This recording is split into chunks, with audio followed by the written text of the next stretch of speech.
Kemudian yang terakhir saya beri ijazah tentang Al-Fatihah ya, karena ini surat yang populer. Kalau saya ijazahi Quran 30 juz pasti sampean nggak hafal. Atau ijazah surat Baqarah. Kalau mau Baqarah mau. Ijazahi surat Baqarah mau 2 juz setengah. Mau Mas Asep? Ya Fatihah aja yang gampang ya. Nah, ya kulhu Fatihah ini paket ringan ini. Tapi pahalanya apa? Besar. Ini beda ya, artinya selama ini mungkin Anda baca tapi monoton ya. Tapi ini saya bacakan teks aslinya tentang istilahnya itu mazaya. Mazaya itu kelebihannya Fatihah. Saya baca Arabnya dulu, nanti ini terakhir ya, ijazah tadi kan saran-saran umum tentang sosial. Ya, pokoknya jadikan kebaikan itu punya nilai sosial yang baik lah. Jadi nanti orang yang nggak amanah nggak laku, ya calon bupati, gubernur, presiden yang nggak amanah juga nggak laku. Begitu juga kiai yang tidak amanah juga nggak laku, suami yang nggak amanah juga nggak laku, istri yang nggak amanah juga. Sehingga kebaikan ini jadi nilai sosial yang dalam tanda kutip sudah keniscayaan. Yang diinginkan Allah itu seperti itu, bukan kebaikan yang dipaksakan karena kekuatan negara. Maksudnya kalau bisa kebaikan itu tidak usah dipaksakan. Memang sudah satu kebutuhan. Kayak cerita-cerita di negara maju itu. Bahkan apapun jatuh itu nggak ada yang ngambil apa itu. Makanya gambarannya Mekah Medina kan gitu kan. Barang jatuh nggak ada yang berani apa ngambil itu. Saking sudah jadi sistem. Sehingga banyak negara di Eropa itu yang sampai nggak punya tentara, nggak punya polisi karena kebaikan itu sudah. Nah kita kan masih capek, polisinya aja capek apalagi masyarakatnya karena kebaikan itu belum jadi nilai bersama. Nah, kita selain ditopang negara, ada polisi, ada tentara itu kita usahakan kebaikan itu jadi nilai bersama. Tadi wa'tamiru bainakum bima'ruf. Dan kita punya reputasi yang bagus dalam bab ini. Saya masih ingat kecil saya itu yang jilbaban hanya keluarga kiai. Sekarang rata-rata masyarakat itu jilbaban. Dulu yang sekolah SMP, SMA itu jilbaban kadang dulu malah dilarang ya, harus sama seperti itu seragamnya. Sekarang sudah boleh. Dan nyaman. Lama-lama yang dapat simpatik ya yang pakai pakaian model tertutup seperti itu. Lama-lama gamane cara wong golek mantu ya golek yang seperti itu daripada yang blodor. Lama-lama jadi nilai bersama. Ya ingin saya seperti itulah. Di terminal juga sama. Orang mau makan cari warung yang kelihatan ada ayat kursinya, pakai jilbab atau paling enggak dia enggak mungkin lah nyuguhkan yang tiren atau yang haram. Kan ada garansi sosial, ada apa? Ada garansi apa? Sosial dengan penampilan yang soleh itu kan masa iya nyuguhkan oplosan babi gitu misalnya itu. Jadi nilai sosial itu harus harus benar-benar jadi nilai. Sehingga negara biar enggak capek-capek itu. Polisi juga gak capek kan karena tugasnya corong Jawa mau ngawat-ngawati tok tapi sudah tidak perlu tegang karena kebaikan sudah jadi nilai bersama. Ya ingat-ingat ya ayatnya tadi wa'tamiru bainakum bima'ruf. Jadi kebaikan itu harus jadi nilai bersama. Iktimar itu menjadi urusan bersama. Makanya kalau kita rapat besar disebut apa? Muktamar. Muktamar itu urusan bersama. Ya tadi, imamnya sholat juga menopang Gojek karena enggak lama-lama nopang Grab, nopang Kernet, nopang penjaga Indomaret, penjaga bensin, pom bensin. Lah dia hanya punya waktu 5 menit terus imamnya baca Baqarah kan. Iya imamnya mursyid, mungkin dia tambah lama tambah dapat aplaus dari muhibbinnya, tapi makmumnya dia tambah lama tambah dapat penghormatan dari pecintanya, tapi kitanya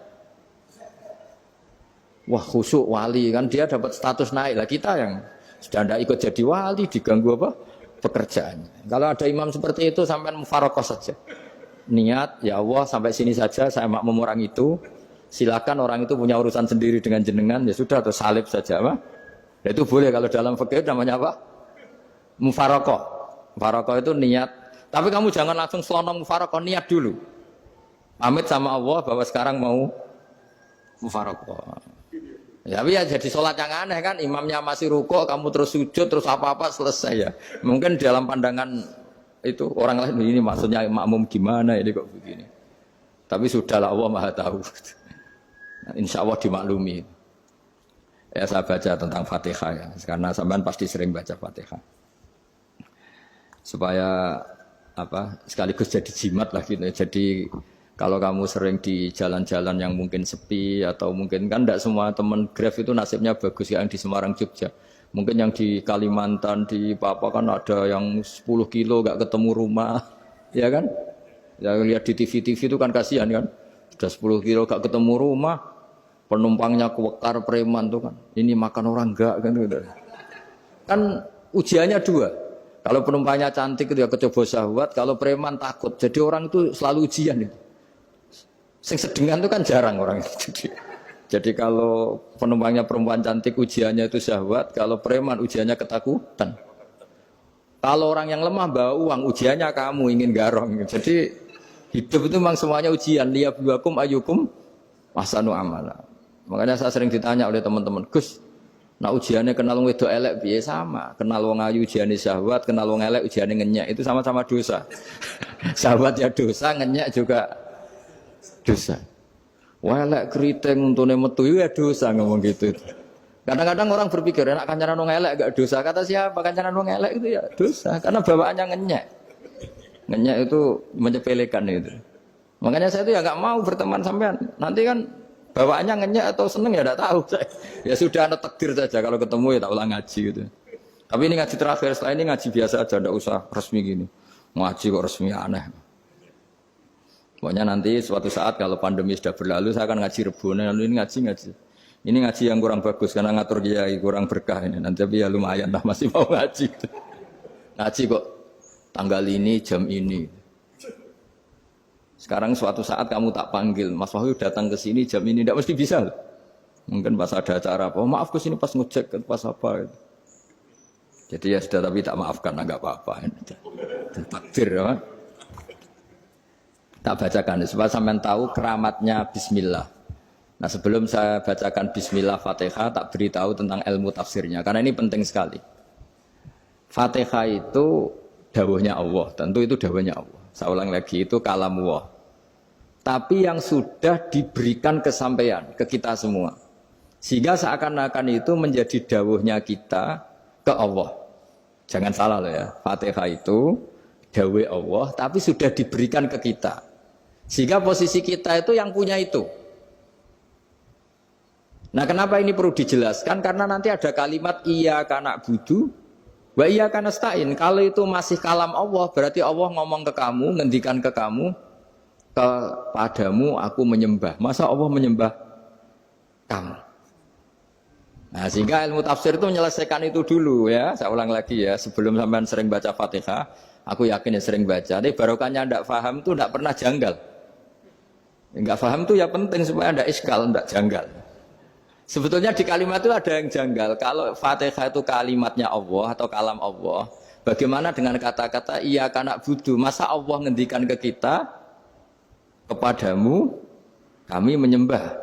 Masa Allah menyembah kita? Maka penyelesaiannya secara ilmu tafsir gimana? Semua ulama mengatakan, bukan satu dua, semuanya mengatakan di Fatihah itu semuanya diberi kawalan kalimat.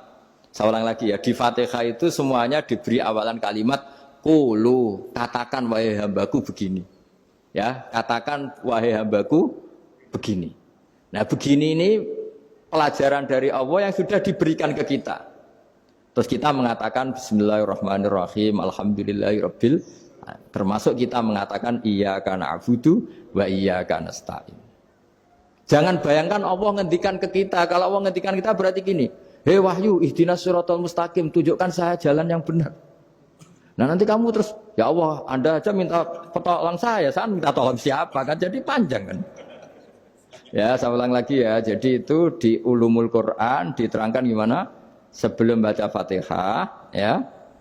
Fatihah itu kalamullah, ngendikannya Allah, tapi yang sudah diajarkan ke kita dan sudah milik kita, sehingga kalimat itu menjadi milik kita.